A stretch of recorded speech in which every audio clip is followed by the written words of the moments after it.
नमस्कार दोस्तों, मैं आपको आज बरथनी एकादशी व्रत कथा सुनाने जा रही हूँ। वो कुछ इस प्रकार से है। एक बार की बात है, युधिष्ठिर बोले, हे भगवान, मैं आपको नमस्कार करता हूँ। वैशाख मास की कृष्ण पक्ष की एकादशी को क्या नाम है? इसकी कथा क्या है? आप मुझे विस्तार पूर्वक मुझसे कहिए।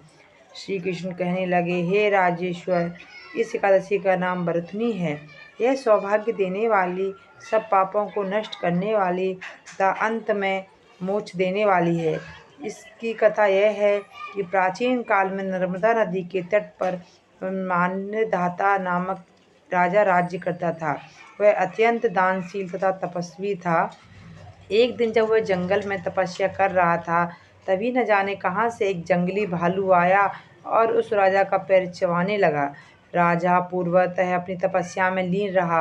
कुछ देर बाद पैर दबा चबाते चबाते भालू राजा को घसीटकर पास के जंगल में ले गया।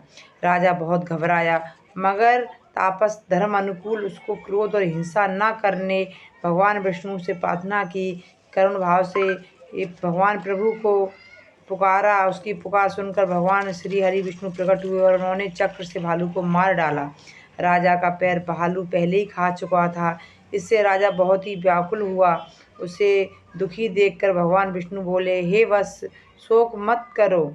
तुम मथुरा जाओ और बरथनी एकादशी का व्रत रखकर मेरी बराह अवतार मूवी की पूजा करो। इससे के प्रभाव से पुनः सुदृढ़ अंगों वाले हो जाओगे। इस भालू को तुम्हें जो काटा हुआ तुम्हारे पूर्व जन्म का अपराध था। भगवान की आज्ञा मानकर राजा मानधाता ने मथुरा जाकर श्रद्धापूर्वक एकादशी व्रत की कथा किया। इसके प्रभाव से राजा शीघ्र ही पुनः सुंदर और संपूर्ण अंगों वाला हो गया। इसी एकादशी के प्रभाव से राजा मानधाता स्वर्ग गया था। जो भी व्यक्ति इसे भाव से इस एकादशी व्रत को रखेगा, वह भगवान विष्णु का स्मरण करना चाहिए। इस व्रत को करने से समस्त पापों का नाम